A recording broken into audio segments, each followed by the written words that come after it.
এই তো আমাদের মেয়েদের জীবন, শ্বশুরবাড়িতে এসে বিয়ের পরে সারা দিন ধরে সংসারের টুকিটাকি কাজ করে তারপরে সবার দেখাশোনা করে সবার পছন্দ মতো রান্না করে খাওয়াইও অনেক সময় কথায় বলে না যে পরের মেয়ে মন পাওয়া যায় না। তো এই দেখো, তাই নিয়ে আজকে পুরো ব্লগটা, তোমরা পুরো ভিডিওটা দেখতে থাকো, অবশ্যই তোমাদের ভালো লাগবে। গুড মর্নিং বন্ধুরা, কেমন আছো তোমরা সবাই? অবশ্যই জানিও। আশা করি খুব ভালো আছো, অনেক অনেক সুস্থ থাকো। আর আমি অনেক ভালো আছি তোমাদের আশীর্বাদে। তো এই তো এইমাত্র ঘুম থেকে উঠলাম, উঠেই তো ভাবছি আজকে বিছানাটাই গুছিয়ে নিই। আর যেহেতু এমনিতে আমি বিছানা কিন্তু কম উঠাই, রাজদীপে বিছানা উঠাই, তো রোজ না, মানে রোজ দিন না, তো ও মাঝে সাঝে উঠায়, বেশিরভাগটা ওই উঠায়, আর হচ্ছে আমিও উঠাই। তো এবার ওর উপর পুরো টাকা, ওর যখন পড়াশোনার চাপ থাকে তখন আমাকেই করতে হয়, আর এমনি সময় ও করে, বলতে হয় না ওকে। তো এদিকে দেখো মশারিটা খুলে তারপরে ভাঁজ করে নিচ্ছি। এরপরে হচ্ছে সারাদিনে যেটা কাজ, একবারে ঘুম থেকে উঠে এই বিছানাটাকে পরিষ্কার করে নিলে তারপরে আর সারাদিনে বিছানার মধ্যে হাত দিতে হয় না, মানে বিছানার মধ্যে না আসলে। আর এই দেখো ব্ল্যাঙ্কেটটা জানি না কবে ধুয়ে এটাকে রেখে দেবো আমি ভাঁজ করে সুন্দর করে, আরও হচ্ছে মানে শীতকালে বার করার জন্য। তো দেখি কবে রাখা হয়, তো রাখি। আর আমাদের এই কি বলবো, ঘরের মধ্যে না এই দুটো জানলা খুললে না, কারণ একটা জানলা তো সবসময় বন্ধই থাকতো আগে, কারণ এই পাশে শোকেসটা ছিল, আর এই শোকেসটা ওই পাশে নেওয়ার পরে না ওই জানলা দুটো খুললে না সারা ঘর একদম আলোয় ভরে যায়। তো এই আলোটা আমার যদিও এখন প্রয়োজন না, কারণ এটা আমার শীতকালে প্রয়োজন। এই আলোটা শীতকালে হচ্ছে মানে আরাম লাগবে ঘরের মধ্যে। আর এখন কি বলতো রৌদ্র আসে তো, আর যদিও কি বলতো হাওয়া আসে, তাহলে কারণ দক্ষিণ দিকে জানলাটা, দক্ষিণ দিকে যদি হাওয়া থাকে তবেই ঘরের মধ্যে হাওয়া আসে। আর এই দেখো সূর্য একদম ঝলমল করে হেসে হেসে উঠতেছে। তো এই দেখো তারপরে কালকে যে কাপড়গুলো কেচেছিলাম, তো মানে অনেকটাই বেজে গেছিলো, আর তাড়াতাড়ি বিকালবেলা উঠিয়ে রাখছিলাম আমি, জলটা ঝরে গেছিলো কাপড়ের মধ্যে তখন। আর এই দেখো একটু হালকা হালকা ভেজা আছে, হ্যাঁ শুকিয়ে গেছে প্রায়। তো ভাবলাম যে না একটু রোদে দিয়ে তারপরে উঠিয়ে ফেলবো তাড়াতাড়ি। আর বললাম না এই যে সূর্য মামা একদম কি বলবো, হাসতে হাসতে আনন্দ করে উঠে গেছে, যে জানি না আমাদের হয়তো শান্তিতে থাকতেই দিবে না এত গরমে। তো এই দেখো সকাল সকাল মাকেও দর্শন করে নাও। আর যে এদিকে রাজদীপকে বললাম বাবা তুই সকাল সকাল ফুলগুলোকে তুলে নে, কারণ আজকে সকালবেলা টিউশন নেই আর স্কুল তো নেই। তো এই দেখো আমাদের গাছে কয়েকটা সাদা ফুল হয়েছে। আর এই দেখো আমার ছোট্ট সোনার মুখ ধোয়া কিন্তু হয়ে গেছে।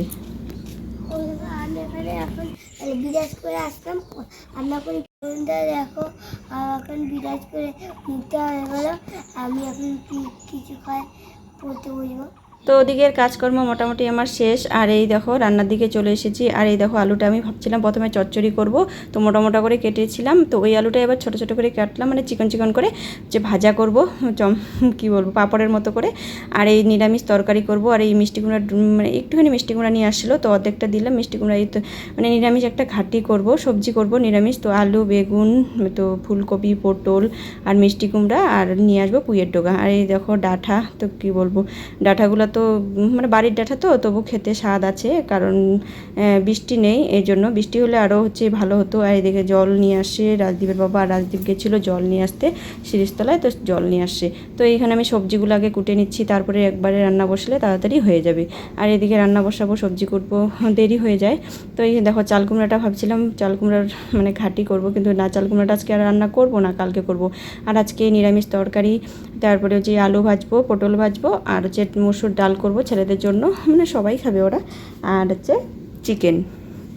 তো বললাম না আজকে হচ্ছে রবিবার। এই দেখো লঙ্কাগুলা হচ্ছে আলুর মধ্যে ছিল, তো লঙ্কার ঝুড়ির মধ্যে লঙ্কাগুলো রেখে এই লঙ্কার থেকে যে পাকা লঙ্কাগুলো আছে তো সেগুলো আমি আলাদা করে নিচ্ছি, এই লঙ্কাগুলো আমি রোদে দেবো।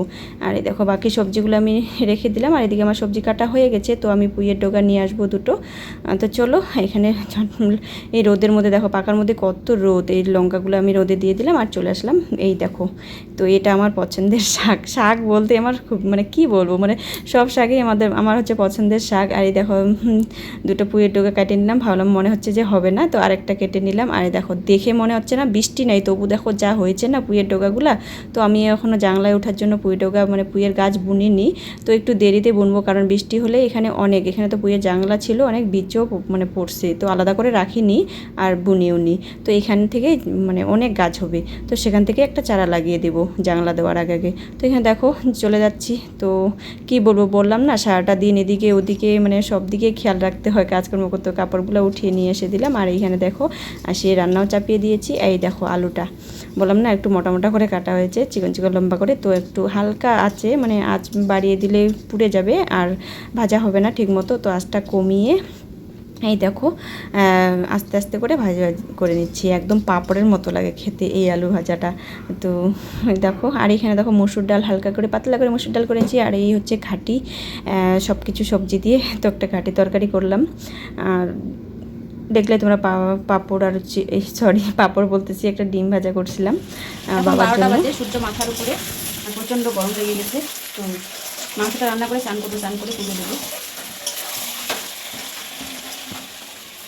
হয়ে গেছে? হ্যাঁ বন্ধুরা, আর তোমাদেরকে বলা হয়নি কারণ এখন কিন্তু 12টা কি 12:30 বাজে। আর সকালবেলা আমাদের ডাল পটল ভাজা, আলু ভাজা, ডাল ঘাটি তরকারি দিয়ে খাওয়া হয়ে গেছে। তো এই দেখো চিকেনটা করতেছি এখন। চিকেনটা রান্না করে তারপরে হচ্ছে আমি স্নান করে পুজোটা দিব, কারণ স্নান করে পুজো দিতে এই গরমে জানোই দুপুরবেলা যে রান্না করে এই গরমের মধ্যে গ্যাসের মধ্যে রান্না করলে কি তবুও গরম লাগে, প্রচণ্ড গরম লাগে। আর আমাদের তো উপরে টিন, মানে কি বলবো, আরও বেশি গরম লাগে। তো দেখো এদিকে আমার রান্না কমপ্লিট। আর রাজদীপ এখানে লেবুর শরবত করে খাচ্ছে একা একাই। আমি বললাম আর পারতেছি না আমি, তুই লেবুর শরবতটা করে খা। তো এখানে দেখো ঢেকে রেখে দিয়ে দিলাম মাংসটা। তো এবার আমি ঝটপট করে চান করে চলো পুজোটা দিয়ে নিই।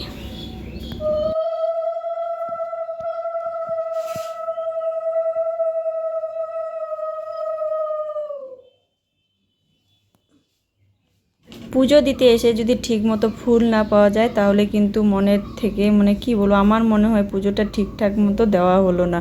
তো চলো, তো এই দেখো পুজো দিয়ে এসে আমি রাজদীপ আর রণদীপের জন্য ভাত বেড়ে নিয়ে নিলাম। তো এখানে দুই ভাইকে খেতে দিয়ে নিলাম, তারপরে আমরাও খাওয়া দাওয়া করবো। চলো তবু আসতে সঙ্গে আবার পরে দেখা হচ্ছে। তো শুভ সন্ধ্যা বন্ধুরা, শুভ সন্ধ্যা বলতে অনেক বেজে গেছে, এখন 9:30 বাজে। আর যেহেতু রান্না ছিল না, মাংস তরকারি ছিলই, ডাল ছিল, আর এই দেখো রুটি করলাম সবার জন্য, আর এই মাংস, তো তখন দুপুরের মাংস ছিল আর রুটি। তো বন্ধুরা আজকের ভিডিওটা এই পর্যন্ত। যদি ভালো লাগে অবশ্যই লাইক কমেন্ট শেয়ার করে আমার পাশে থাকবে। টাটা।